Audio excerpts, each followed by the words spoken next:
Magandang gabi mga kababayan, narito po ang result summary ngayong araw ng Sabado, February 21. Pero bago ang lahat, paki-like at subscribe na po ang ating channel.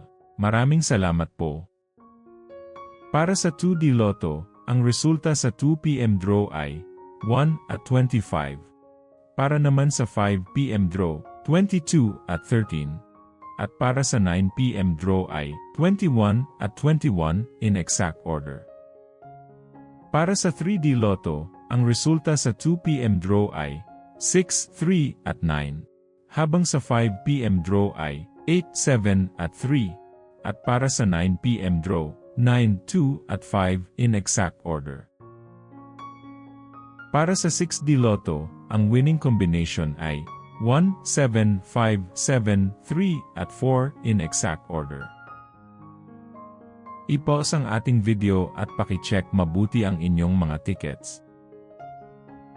Para sa Lotto 642, ang ating winning combination ay 33, 38, 15, 20, 41 at 37 in any order.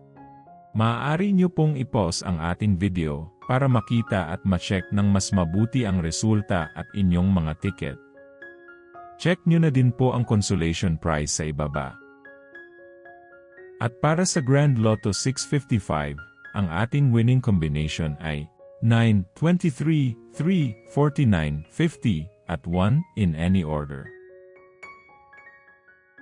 Muli, maaari nyo pong i-pause ang ating video para sa pag-check ng inyong mga ticket at panalo.